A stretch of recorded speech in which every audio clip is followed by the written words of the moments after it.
우리 기도하시겠습니다. 하나님 아버지 감사합니다. 하나님의 사랑과 은혜가 얼마나 크고 감사한지 알 수가 없습니다. 하나님 아버지, 우리가 살아가는 동안 주님 알게 된 것이 얼마나 큰 감사인지 모릅니다. 만약 주님 몰랐다면 그저 이 세상을 살아가는 동안 다른 사람들과 같이 비교하고 경쟁하며 또한 그 중에 낭망하고 또한 교만하고 오만한 삶으로 인생을 마감할 수밖에 없는 우리들을 하나님께서 택해 불러주셔서 주님의 거룩한 자녀로서 삼아주시고 우리에게 있을 수 없는 겸손과 또 자비와 은혜를 우리 안에서 베푸셔서 우리가 또한 다른 사람과의 관계를 그렇게 할 수 있도록 이끌어 주시니 감사합니다. 인간이 살아가면서 참된 삶의 진리가 무엇인지 깨달음이 알지 못하고 평생을 동물과 다름없이 살아가는 수많은 사람들이 있는데 이제는 우리가 주님 안에 자녀로서 하나님 우리를 만드셨을 때 창조 섭리의 원형으로서의 삶을 살게 하시니 감사합니다. 오늘도 우리가 말씀을 통하여 주님을 만납니다. 우리 주님 말씀하여 주시고 우리 주님 마음속에 있는 그 귀한 말씀을 우리에게 주셔서 우리가 지혜로 깨달아 알아 성령 하나님의 역사로 이 모든 어려운 시대를 능히 살아나갈 수 있는 새 힘 될 수 있는 결단의 시간 될 수 있도록 도와주시옵소서. 감사드리며 예수님의 이름으로 기도드립니다. 아멘. 예, 우리 하나님 말씀 함께 보시겠습니다. 하나님 말씀은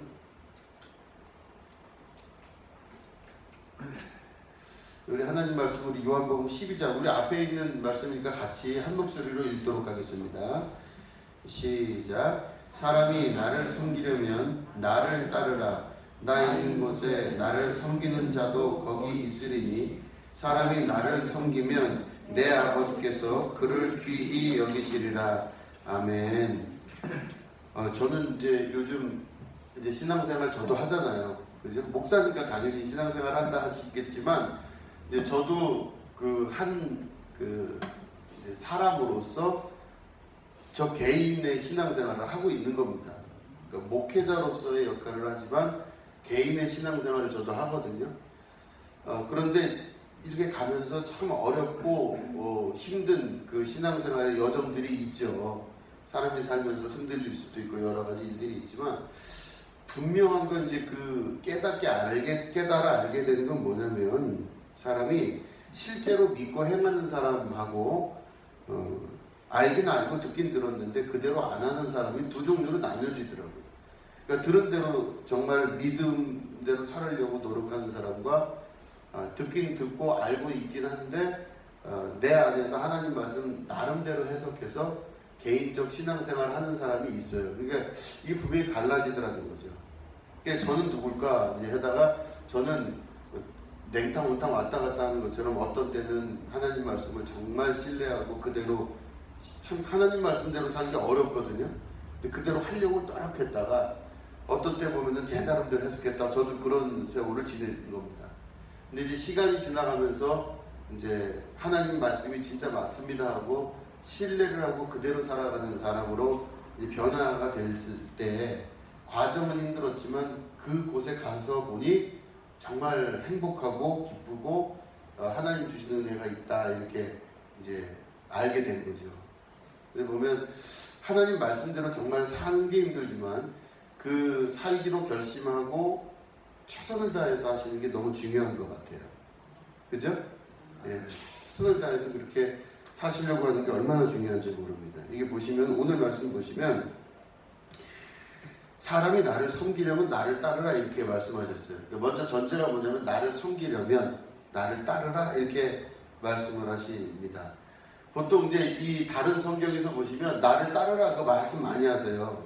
예수님께서 베드로에게 나를 따라오라 이렇게 말씀하시고 빌립에게도 나를 따르라 말씀하시고 마태에게도 나를 따르라 말씀하시고 제자들에게 나를 따르라 그러셨어요. 그런데 우리가 이 말씀에서 잘 보시면 나를 따르는 거가 먼저 시작이지만 구체적인 목표는 바로 뭐냐면 나를 섬겨라 이거예요. 그러니까 예수님을 섬기는 게 따르는 것 다음에 나타나는 결과이며 최종 목표입니다. 예수님을 섬기는 여러분들이 되셔야 돼요. 그죠? 근데 따르는 사람이 있고 그 대신 섬기지 않는 사람이 있어요. 따르긴 따랐는데 섬기진 않아요. 그죠? 교회는 나오는데 예수님을 진짜 섬긴 적은 없는 사람도 많아요. 이게 진짜 그렇다. 이게 교회는 나왔는데 예배도 드렸고 신앙생활을 많이 오랜 시간 했는데 예수님을 따르긴 했는데 같이 다니기도 하고 근데 섬긴 적이 없는 그런 사람들이 있다는 거예요. 이게 성경 안에 그게 구별이 됩니다. 그래서 나를 섬기려거든 먼저 나를 따르라 말씀하시고 뭐라고 말씀하시냐면 나 있는 곳에 나를 섬기는 자도 거기 있으리니 그러셨어요.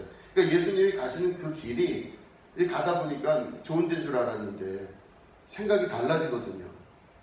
그러니까 예수님이 자꾸 험난한 곳으로 가시는 거예요. 이게 까딱하다가는 예수님이 십자가 달려 죽으시는 거가 진짜가 될 수가 있는 거예요. 그러니까 이 제자들이 자기들이 볼 때는 예수님을 따르지만 섬기는 일까지 가는 거가 쉽지가 않다는 걸 아는 거예요. 그러면서 따르다가 뒤돌아서기도 하고 따르다가 딴 길로도 가는 겁니다. 왜냐면 내 생각하고 다른 거잖아요. 예수님의 지금 그 길이. 그러니까 따르는 거가 먼저지만 따르는 거의 최종 목표는 섬기는 것이다. 그럼 예수님을 섬기는 자는 어떤 사람이냐? 이 말씀만 보시면 나를 섬기는 자도 나 있는 곳에 있을 것이다. 이거예요. 그러면 예수님이 계신 곳이 지금 어디냐면 골고다 언덕이에요. 거기에 제자들이 있었을까요? 없었을까요? 없었어요. 이게 문제예요. 십자가에 달려서 죽으셨을 때 제자들은 없었어요. 오로지 주변의 여인들, 그죠? 마리아를 비롯한 여인들이 그 무덤가를 먼저 찾아가고 그 십자가에 먼저 그 앞에 있었어요. 여인들만 있었을 따름이지 남자들, 소위 말하는 그 제자들은 다 뿔뿔이 흩어지고 도망갔어요. 그러니까 나 있는 곳에 너희가 있을 것이다. 나를 섬기는 자들은 내가 있는 곳에 있을 것이다 그랬는데 거기까지 없었다는 거예요. 문제는. 이게 큰 문제죠. 여성교회가 발전할 수밖에 없는 이유가 그 십자가 앞에 여성분들밖에 없었대요. 그죠, 이건사님? 어떡하죠? 자, 그렇대요. 하여튼 그런 얘기들이 있습니다. 그래서 그 섬기는 자와 따른 자가 분명히 차이가 있는데 여기 보면은 어떤 결과를 말씀하시냐면 나를 섬기면 내 아버지께서 그를 귀히 여기시리라 이렇게 말씀하셨어요. 그러니까 예수님을 섬긴다는 사람들은 어디까지 가냐면 예수님 가신 곳까지 같이 가는 자고 그리고 거기서 그 섬기는 자는 하나님께서 아버지께서 그를 귀히 여기신대요. 얼마나 귀한 말씀인지 모릅니다. 근데 이 말씀을 보시면 인간적인 사람들은 대부분 다 예수님을 따라가긴 해요. 많이 따라갑니다. 기독교인들 중에서도 많이 예수를 따르죠. 그리고 종교가 뭐냐, 기독교입니다. 이런 사람 많아요. 정치인들도 많고, 뭐, 연예인, 뭐, 어쩌고. 그런데 그 사람들이 정말로 따르는 자면은 어디까지 가야 되냐면 섬기는 자가 돼야 되는데 그게 안 돼요. 자, 보시면, 여기 보면은 마가복음 14장 54절 이렇게 돼 있죠. 베드로가 예수를 멀찍이 따라 대제사장의 집들 안까지 들어가서 아랫산 사람들과 함께 앉아 불을 쬐더라 이렇게 돼 있습니다. 베드로가 예수님 옆에 붙어있던 사람이죠. 그죠? 예수님 옆에 딱 붙어서 예수님을 잡아가는 놈이 있으면 내가 그 놈을 죽이기라도 하겠다 이렇게 해서 예수님을 지킨다 그랬어요. 그런데 예수님이 지금 실제로 잡혀가니까 베드로가 어떻게 했냐면 멀찍이 쫓았다고 돼 있어요. 이 따르는 자의 전형적인 모습입니다. 그러니까 따르는 자는 자기의 생각이 바뀌면 그 주님과 멀어질 수밖에 없는 거예요. 어쩔 수 없는 겁니다. 그 누가 잘못했냐 잘했냐를 따지기 시작하면 베드로에게도 변명의 여지가 있겠죠. 그럼 다 같이 죽습니까? 나라도 떨어져 있어야지. 뭐 여러 가지 얘기가 많겠지만 중요한 거는 예수님을 섬기는 자가 아니라 그저 따르는 자라면 멀찍이 따를 수도 있어요. 여기서 베드로가 예수님을 뭐 멀리했다, 뭐 떠나갔다 이런 얘기 없어요. 예수님을 따르긴 따르되 멀찍이 따릅니다. 그죠? 그러니까 신앙생활도 적당하게 하는 거예요. 나 중심으로 생활을 하면 멀찍이 갈 수가 있더라는 것이죠. 자, 보시면은 여기 우리 아까 말씀 보시면 사람이 나를 섬기려면 이렇게 되어 있는데 이 섬기려면이라는 단어가 이제 그 오후 예배 제가 주보에 적어놓은 데 보시면은 디아코네라는 단어를 씁니다. 섬기다라는 거예요. 디아코네스 이렇게 쓰는데 디아코네, 나를 섬기다 이렇게 돼요. 근데 섬기는 건 그럼 도대체 뭐 하는 거냐? 그러면 집사로서, 종으로서 주인을 섬기다 이런 뜻입니다. 그러면 그 집사와 종으로서 주인을 섬기듯이 예수님을 섬긴다는 뜻은 뭐냐면, 그 당시에는 신분이 낮은 사람들이나 종들은 이름이 있었을까요? 없었을까요? 없었어요. 우리나라도 옛날 시대에 보면은 마당쇠라고 그러죠? 네, 마당쇠. 마당 쓰니까 마당쇠. 혹은 뭐 말뚝이, 소똥이 막 이런 식으로 얘기를 했지, 대대로 내려오는 조상의 뭐 성을 딴다든가 이런 이름이 없었어요. 종들은. 왜 이름이 없냐면, 그 존재는 한 인격으로서의 문제가 아니라 주인에게 소속된 사람이기 때문에, 종이기 때문에 이름이 없어요. 이름이 없다는 것은 곧 자기가 없다는 뜻이거든요. 그죠? 나라는 사람에 대한 정의가 없어요. 그냥 그 사람은 그냥 뭐 소똥이, 개똥이, 마당새일 뿐이지, 마당을 쓰는 한 인간일 뿐이지, 그 사람 개별적 존재가 없다는 뜻입니다. 이게 종이에요.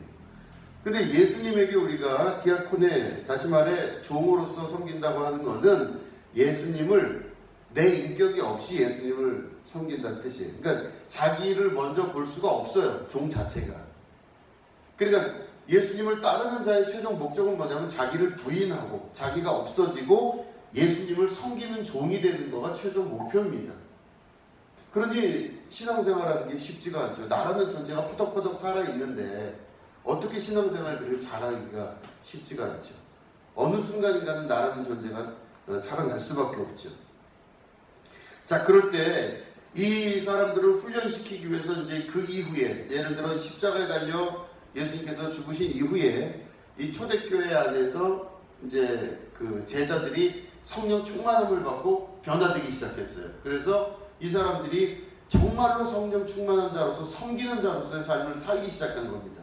예수님 십자가에 달리시고 부활 후에 성령이 그들을 이끌어서.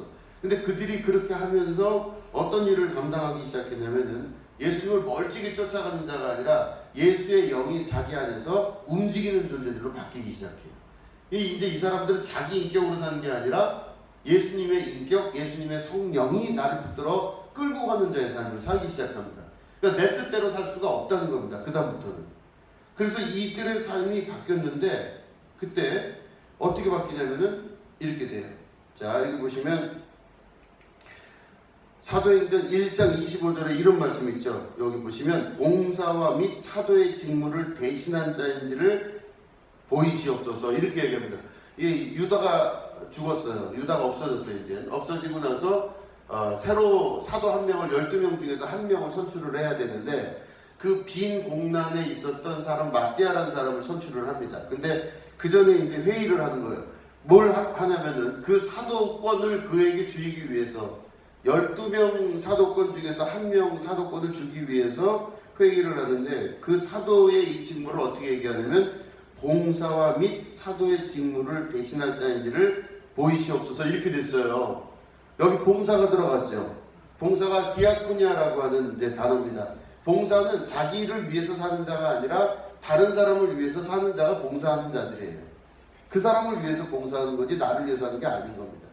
그래서 이 봉사와 및 사도의 직무를 대신할 자를 보이시옵소서. 그런 다음에 뒤에는 뭐라고 되어 있냐면 유다는 이 직무를 버리고 제 곳으로 갔나이다 하고 그래요. 자, 보시면 유다는 자기 직무를 버렸다 그랬죠. 그러니까 다시 말해 봉사한 게 아니에요. 유다가 한 모든 예수님을 따랐던 일들은 예수님을 위해서 한 게 아니라 섬긴 게 아니라 자기를 위해서 하는 겁니다. 그러니까 자기가 좋으니까 한 거예요. 그게 적성이 맞은 거죠. 적성이 맞은 거예요. 유다한테는. 그러니까 너무 좋은 거예요. 예수님하고 같이 다니기도 하고 기적도 있고 뭐 너무 재밌고 좋은 거예요. 그런데 거기에는 뭐가 없었냐면 예수님을 섬김이 없이 그저 자기 일이 있었던 거예요. 그래서 여기서 지금 이 사도행전에 보면 뭐라고 기록되어 있냐면 유다가 어떻게 했다 그랬죠? 직무를 버리고 뭐라고 되어 있어요? 자기가 원하는 곳으로 갔나이다 이렇게 됐어요. 그러니까 다시 말해 유다를 어떻게 평가하냐면 사도행전의 기록자인 누가는 자기가 원하는 대로 산 자로 평가를 해요. 예수님이 원하는 곳으로 간 게 아니라 자기가 원하는 곳으로 간 겁니다. 그러니까 결국에는 예수님을 따르긴 했지만 베드로처럼 멀찍이 쫓아가거나 자기가 원하는 곳으로 가거나 하는 것은 다 예수님을 섬기는 자가 아닌 거예요.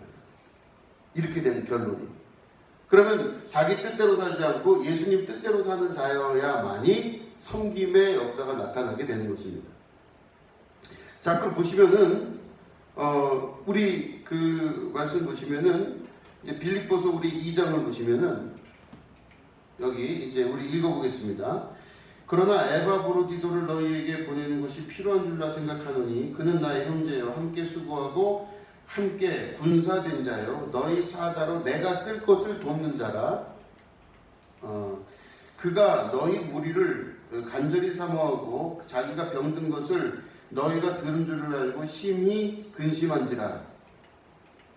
그가 병들어 죽게 되었으나 하나님이 그를 긍휼히 여기셨고 그뿐 아니라 또 나를 긍휼히 여기사 내 근심 위에 근심을 면하게 하셨느니라.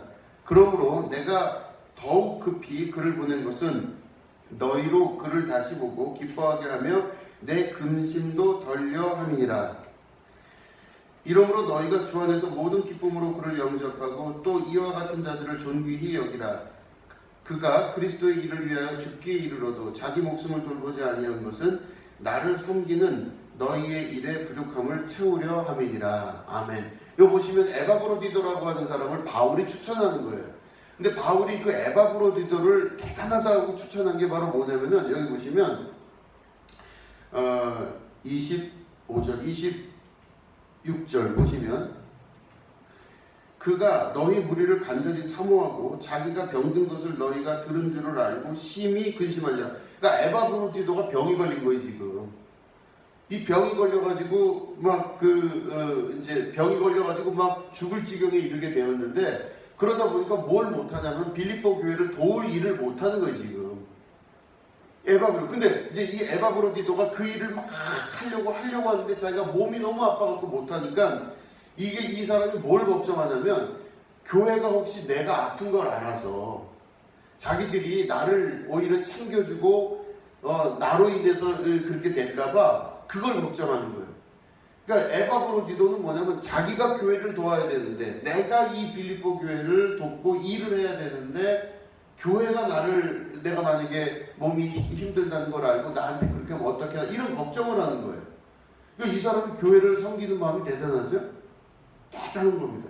그러니까 자기를 생각하지 않고 교회를 생각하는 거예요 지금. 그걸 알까봐. 그러니까 대단한 사람이에요. 자, 그래서 보면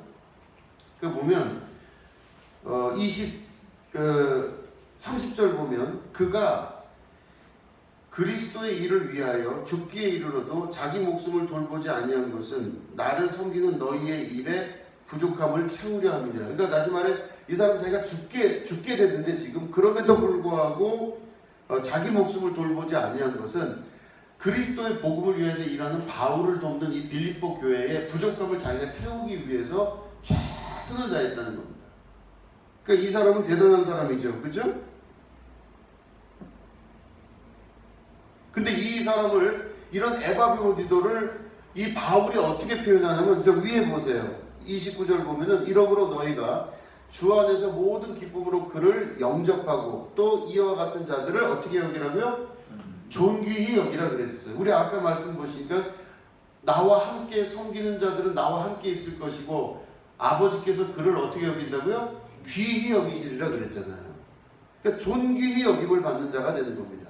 다시 말해 에바브로디도도 자기를 돌보지 아니하고 그리스도의 일을 돌보는 이 사람의 삶을 통하여서 존귀히 여김을 받는 사람이 됐고 또 하나님께서도 예수님을 통하여 그 예수님을 섬기는 자들을 존귀히 여긴다 이렇게 말씀을 하신 겁니다. 자, 보시면 우리 사무엘상 2장 1절부터 12절 2장 11, 12절 우리는 너무 저만 읽으니까 아무리 그래도 좀 찬송도 했는데 그쵸? 같이 읽을까요? 우리 11, 12절 자, 우리 읽겠습니다. 시작. 엘가나는 라마의 자기 집으로 돌아가고 그 아이는 제사장 엘리 앞에서 여호와를 섬기니라. 엘리의 아들들은 여호와 행실이 나빠 여호와를 알지 못하니라. 아멘. 또 보시면 엘리 제사장이라는 사람이 있었어요. 근데 엘리 제사장 때에 사무엘이라고 하는 그 아이가 탄생을 해요. 그래서 엄마가 한나인데 이 한나가 아이를 갖지 못하는 걸로 속상해하고 있었는데 하나님께서 그 한나의 소원을 들어주셨어요. 그리고 한나가 뭐라고 서원을 했냐면 내가 아이를 갖게 되면 그 아이를 하나님 앞에 드리겠나이다 이렇게 기도를 했는데 그걸 들으시고 사무엘을 주셨어요. 사무엘이 태어났어요. 그 이제 사무엘이 자라가면서 엘리 제사장이 있는 그 성전에서 이제 같이 성전 일을 돌보면서 이제 어린 세월을 이제 지내게 됩니다.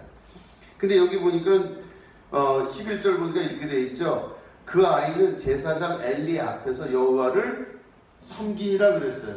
그러니까 섬긴다는 건 다시 말해 이 사무엘이 자기 일을 하고 사는 자가 아니라 성전의 일을 하는 거예요. 그러니까 하나님의 일을 하고 사는 자가 된 겁니다. 그러니까 그 일을 돌보는 거예요. 그런데 이 돌보는 자와 우리 이 12절에 보면 엘리의 아들들은 행실이 나빠 여호와를 알지 못하더라 이렇게 돼 있어요. 자, 그럼 보시면 엘리 제사장의 아들들이 그러니까 누가 봐도 겉으로 볼 때 엘리 제사장의 아들들이 나요. 거기서 일하는 사환 같은 사무엘이 나요. 사무엘이 나요? 그건 우리가 너무 역사를 다 알기 때문에 문제가 되는데, 이 성전에 제사장 아들들, 거기 아들들이 있고, 얘는 손 없는 가정에 소원해갖고 들여진 애예요. 그러면 얘는 들어온 애고 외부에서 얘네들 아들 둘은 원래 자라난 애들이죠. 그러면 목사님네 애들하고 이게 맞나 비유가 하여튼 모르겠는데 하여튼 그렇게 돼요. 어쨌든 이해되시겠죠. 그런데 이제 보면 둘 다 어디에 있냐면 지금 성전에서 일하는 거예요. 그 엘리의 아들들이나 외부에서 그냥 들어온 사무엘이나 그냥 그러고 사는 거예요, 같이. 근데 그 같은 성전 안에 뭐가 구별이 되기 시작했냐면은 이 사무엘은 여호와를 섬긴다고 여기는 성경은 표현하고 있어요. 아까 제가 말씀드린 디아코네, 자기가 없이 종으로서 주님을 섬기는 자로서 일을 하는 거예요. 근데 여기 엘리의 제사장들 아들들은 뭐라고 했어요? 행실이 나빠 여호와를 알지 못하더라 그랬습니다. 다시 말해 이 엘리 제사장의 아들들은 지금 성전에서 일하고 있죠. 일을 하는 사람들이에요. 뭐 일 안 하는 게 아니에요. 그래서 제사를 이렇게 딱 드리고 나면 고기를 이제 삶는데 남은 삶은 고기를 탁 자기들이 뜯어다가 어떻게 해요? 짝짝 잘라갖고 수육을 만들었는데 그걸 팔아먹는 거예요, 뒤로. 그 지들이 그걸 돈을 챙겨 먹고 그 짓을 하는 거예요. 그러면 엘리 제사장의 아들들도 성전에 있었고 사무엘도 성전에 있었는데 이 두 사람이 똑같은 성전에서 똑같이 예배를 드리고 똑같이, 근데 신분적으로는 제사장의 아들들이 좀 나았어요. 여기는 그냥 대콘 집사, 그러니까 다시 말해 그냥 막 잡일해요. 마당새 같이 일도 하고 사무엘은 뭐 특별히 무슨 성전에 성물을 만지는 것도 아니에요. 근데 엘리 제사장의 자식들은 성물도 만지면서 제사장 집이기 때문에 또 재물도 이렇게 들어오면 그거 가지고 고기를 삶아야 되기도 하고 이걸 하는 거예요. 그럼 일로 봤을 때는 성전에서 볼 때는 훨씬 더 귀한 일을 하는 것 같아요. 그런데 그 일을 하는 것 같은데 깊이 들여다보니 별로 성스럽지 않은 일을 하는 사환 같은 사무엘이 나중에 하나님으로부터 쓰임을 받는 걸 볼 수가 있습니다. 왜냐? 이 사무엘은 성전에서 섬기는 일을 했고 이 엘리의 두 아들들은 성전에서 그저 일을 한 거예요. 섬기는 일과 그저 일을 한 것과는 너무나 큰 차이가 있습니다. 엘리의 두 아들들은 그걸 가지고 자기들 생각할 때 경제적으로 이렇게 하면 좋겠다 해서 고기를 삶아다 팔아먹기도 하고, 그런데 성전에서 일을 했던 사무엘은 그렇지 않고 깨끗하게 자기 삶이 아닌 성전을 위하여 하나님의 일을 위하여 봉사하고 헌신하고 일을 하는 사람들로 그 인생이 다르게 변한 것을 볼 수가 있습니다. 나중에 보면 이 엘리 제사장도 목이 꺾여 죽기도 하고 이 아들들은 또 나가서 다 죽죠. 그런 일들이 다 있게 되고 나중에 사무엘은 이스라엘의 사사로서 선지자로서의 일을 다 감당하는 걸 볼 수가 있습니다. 섬기는 자와 그저 따르는 자와의 차이가 분명하게 벌어지는 것을 볼 수가 있습니다. 역사적으로 볼 때 예수님을 따라갔던 사람들은 무지하게 많습니다. 예수님을 따르는 사람들. 근데 예수님을 섬기는 사람은 그렇게 많지가 않더라는 것이죠. 그러면 이 모든 것 안에 봤을 때 예수님을 섬기는 것과 예수님을 따르는 것의 분명한 차이를 아시겠죠. 그죠? 교회 생활을 하는 것과 신앙 생활을 하는 건 너무나 차이가 있습니다. 교회 생활을 하는 건 거기는 항상 제가 반복하여 말씀드리지만 거기는 목사가 됐건 장로가 됐건 권사, 집사, 뭐 청년회장, 무슨 회장, 뭐 각 무슨 여성교회장 이 모든 것 상관이 없이 모든 사람이 동일하게 말씀 앞에 서 있게 되면서 여호와 앞에서 그가 정말 예수님을 섬기는 자인지 따르는 자인지가 분명하게 갈리게 되는 순간이 오게 된다라고 하는 것입니다. 하나님께서 그런 사람을 존귀히 여긴다 말씀을 하십니다. 그죠? 따르는 자가 아니라 섬기는 자가 돼야 되는데 그 섬기는 자는 예수님이 가신 그곳까지 같이 갈 줄 아는 자입니다.